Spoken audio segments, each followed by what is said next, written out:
Bismillahirrahmanirrahim. Assalamualaikum warahmatullahi wabarakatuh.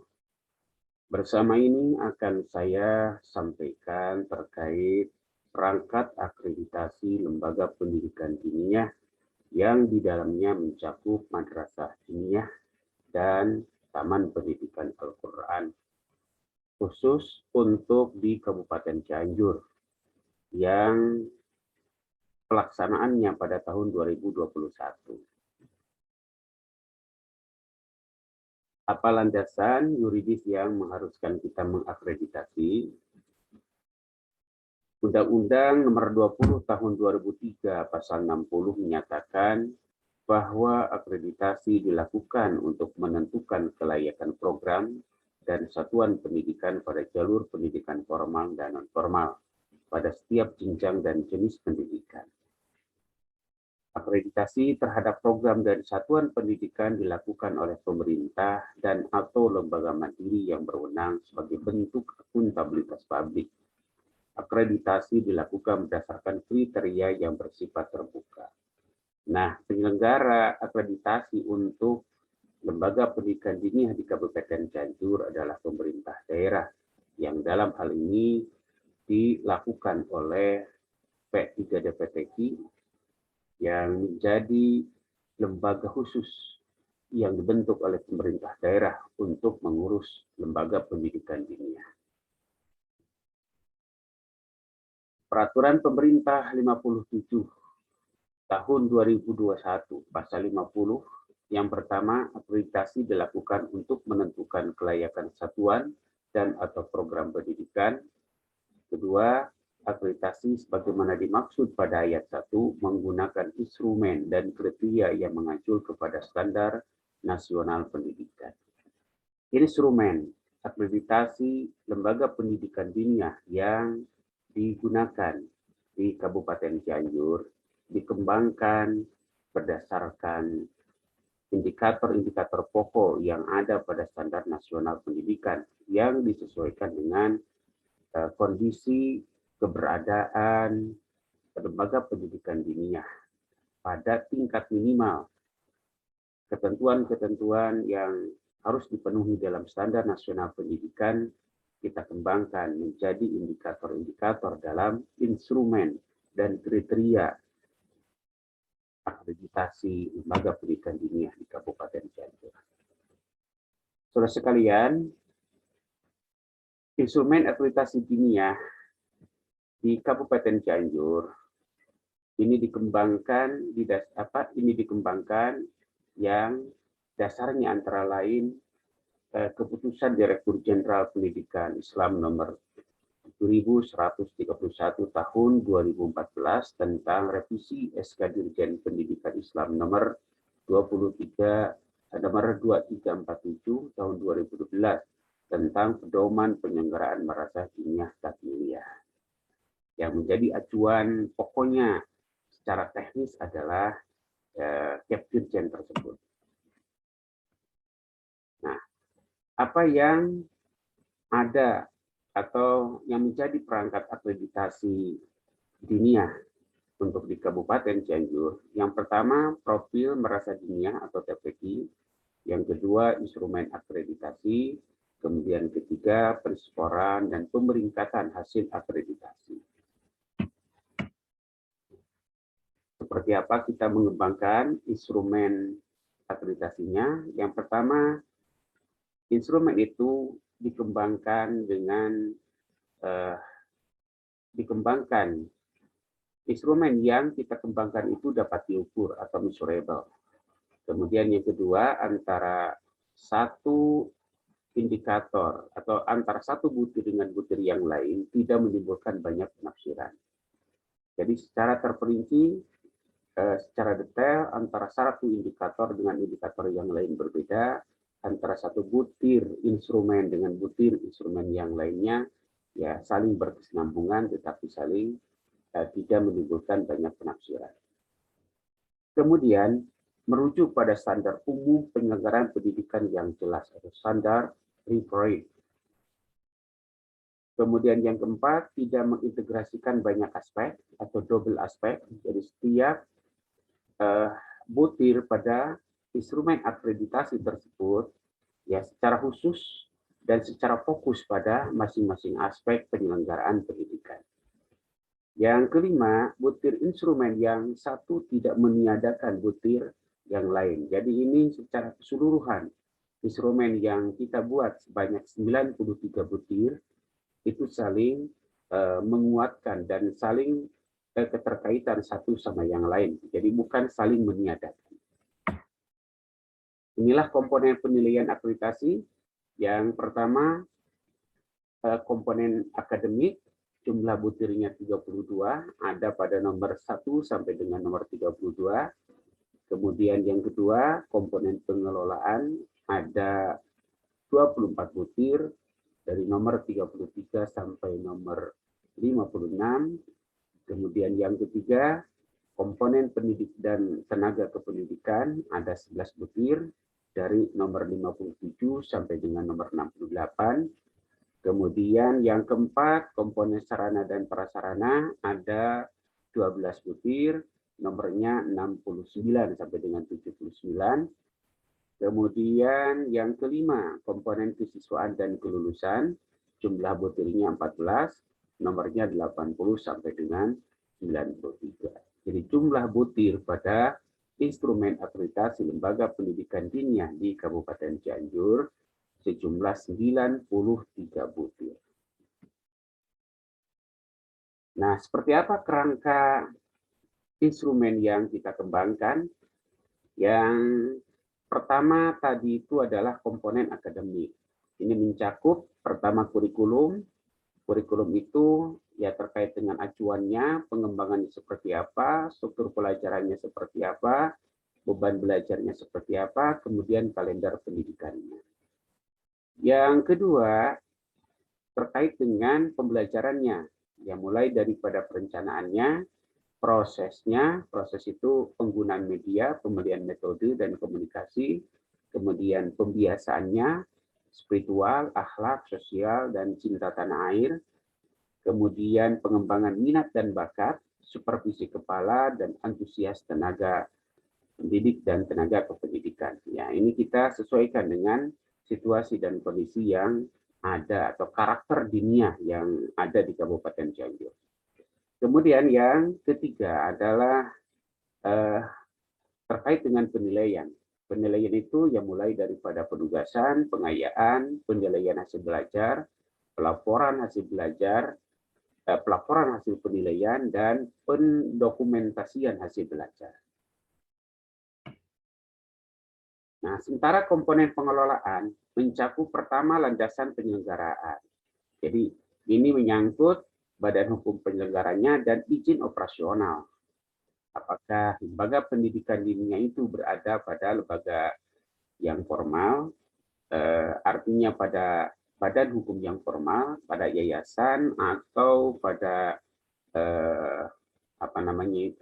ormas Islam yang memiliki izin operasional, yang memiliki SK Kemenkumham, kemudian juga landasan penyelenggara itu adalah izin operasional yang diterbitkan oleh Kementerian Agama. Yang kedua, terkait perencanaan. Perencanaan itu pertama terkait pengembangan visi, misi, dan tujuan, penyusunan rencana kegiatan tahunan dan anggaran, kemudian kepemilikan pedoman pengelolaan. Berikutnya adalah pelaksanaan kegiatan. Pelaksanaan kegiatan itu mencakup penata usahaan administrasi dan keuangan, sumber pendanaan, pengambilan keputusan, koordinasi atau hubungan organisasi, dan sistem informasi manajemen.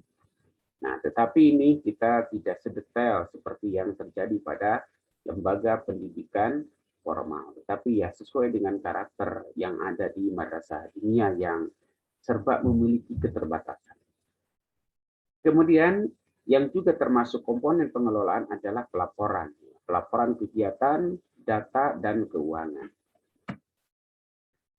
Berikutnya adalah komponen pendidik dan tenaga kependidikan. Ini mencakup kualifikasi akademik kepala, guru, dan tenaga kependidikan, kemudian kualifikasi kompetensi khusus kepala, kualifikasi kompetensi kepribadian kepala, guru, dan tenaga kependidikan, kelengkapan personil madrasah, nisbah jumlah guru dengan siswa, kemudian pengadministrasian personalia madrasah, pengembangan kompetensi kepala guru dan TND, serta honorium dan reward bagi personil madrasah. Jadi itulah cakupan untuk komponen pendidik dan tenaga kependidikan. Kemudian komponen sarana dan prasarana. Ini mencakup pertama status tanah. Yang kedua kondisi lokasi dan bangunan. Yang ketiga penataan lingkungan pembelajaran. Keempat kepemilikan sarana pokok penyelenggaraan pendidikan. Yang kelima nisbah ruang belajar dengan jumlah siswa. Yang keenam kepemilikan sarana pendukung ya seperti perpustakaan, masjid dan WC. Ya ini sederhana saja kalau di madrasah diniyah. Tidak ada lab, kemudian tidak ada ruang BK misalnya, atau misalnya dipisah antara ruang PU dengan kepala. Ya, tetapi ya ini yang sederhana saja sebagai sarana pendukung, yakni perpustakaan, masjid dan WC. Kemudian yang ketujuh terkait pemeliharaan sarana dan prasarana. Yang kedelapan kepemilikan sarana pengembangan minat dan bakat siswa yang bersifat sederhana. Berikutnya adalah komponen kesiswaan dan kelulusan. Ini mencakup pertama prosedur PPDB-nya seperti apa, kemudian perkembangan jumlah siswa, termasuk tentang tingkat DO. Sebab ya kalau di madrasah diniyah di awal banyak yang daftar, tetapi ya di ujung itu tinggal berapa. Nah ini kita perhitungkan. Jadi semakin DO-nya semakin sedikit, maka berarti sekolah itu atau diniyah yang sangat baik. Kemudian masa belajar yang diikuti siswa, ini kadang-kadang ada yang 2 tahun kemudian langsung ujian, ya tidak ikut dari awal. Ya ada juga, banyak juga yang memang belajar dari awal, kemudian sampai akhir. Ada juga yang apa? Dari awal, tengah-tengah bolong, kemudian terakhir ikut ujian. Nah ini kita termasuk indikator yang dipilih dalam akreditasi diniyah. Kemudian kualifikasi kompetensi lulusan, ya sikapnya, kemudian pengetahuannya, kemudian keterampilannya. Kemudian nilai rata-rata kelulusan berapa, ya semakin tinggi berarti semakin hebat. Kemudian kelanjutan kelulusan. Ini kita lihat secara menyeluruh. Nah, bagaimana sekarang terkait dengan scoring dan pemeringkatan? Nah, saudara sekalian, setiap butir memiliki bobot yang berbeda. Tergantung tingkat kepentingan butir itu, tergantung substansi dan urgensi dari butir itu. Nah, tetapi ini yang terendah 2 dan yang tertinggi nilainya 4, ya sesuai dengan urgensinya. Kemudian nilai setiap butir tertinggi 4 dan terendah 0. Setiap komponen memiliki skor tertimbang maksimum. Ini sama dengan bobot butir kali nilai maksimal setiap butir. Kemudian nilai komponen dikonversi ke dalam puluhan. Caranya adalah jumlah skor tertimbang perolehan dibagi jumlah skor tertimbang maksimum. Nah, ini contoh hasil perolehan nilai visitasi. Nama madrasah MDTA Nurul Masiyah, nomor induk statistik madrasah sekian, alamat madrasahnya Kampung Lebak, Lebak Saat, RT 0402 Desa Cirumput, Kecamatan Cugenang. Ya, komponen akreditasinya standar akademik, standar pengelolaan, standar pendidikan dan pendidikan, standar sarana prasarana, standar kesiswaan dan kelulusan. Jumlah butirnya sebagaimana tadi dijelaskan, jumlahnya 93, kemudian nilai skor tertimbang maksimumnya berapa, kemudian jumlah skor tertimbang perolehannya berapa, kemudian nilai komponen akreditasinya berapa. Kemudian nilai akreditasinya 100, nilai peringkatnya A, sebutan peringkatnya amat baik atau unggul. Nah ini peringkat akreditasi. Jadi peringkat akreditasi merupakan hasil akhir dari penilaian terhadap data dan informasi pendukung. Kualifikasinya sebagai berikut. A itu amat baik atau unggul, rentang nilai 91 sampai dengan 100. B baik, rentang nilai antara 81 sampai dengan 90. C cukup, rentang nilai antara 71 sampai 80. Berarti nilai di bawah 70 atau lebih rendah daripada 70 berarti tidak terakreditasi. Nah, untuk apa nilai itu atau peringkat itu? Nah, bagi peringkat C dapat menyelenggarakan ujian hanya untuk institusinya sendiri. Peringkat B dan A dapat diikuti oleh madrasah diniyah lain. Nah, khusus bagi peringkat A yang unggul dapat menjadi madrasah baik DTA maupun TPQ, jadi madrasah induk pengembangan dan dapat menjadi school sister bagi madrasah di sekitarnya. Jadi ini bisa menjadi madrasah induk. Nah, kemudian satu lembaga pendidikan DTA atau TPQ dapat dinyatakan terakreditasi apabila pertama, nilai akhir akumulasi dari 5 komponen tidak kurang dari 71. Kalau kurang dari 71 berarti tidak terakreditasi. Dari 5 komponen standar tidak ada 2 standar yang nilainya kurang dari 61.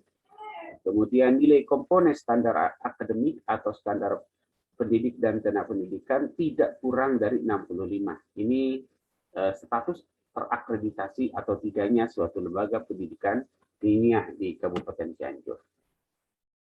Itulah saudara sekalian instrumen akreditasi yang kita kembangkan untuk kegiatan akreditasi lembaga pendidikan diniyah, baik madrasah diniyah takmiliyah maupun taman pendidikan Al-Quran.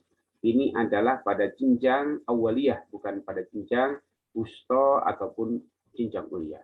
Barangkali kalau sudah ada nanti jenjang wusto dan ulia, kita akan mengembangkan kembali instrumen akreditasi ini. Dan terima kasih kepada semua pihak. Ya, ini menjadi bagian penting dalam kegiatan akreditasi di lembaga pendidikan diniyah di Kabupaten Cianjur. Terima kasih atas segala perhatian. Wallahul muwaffiq ila aqwamit thoriq. Wassalamualaikum warahmatullahi wabarakatuh.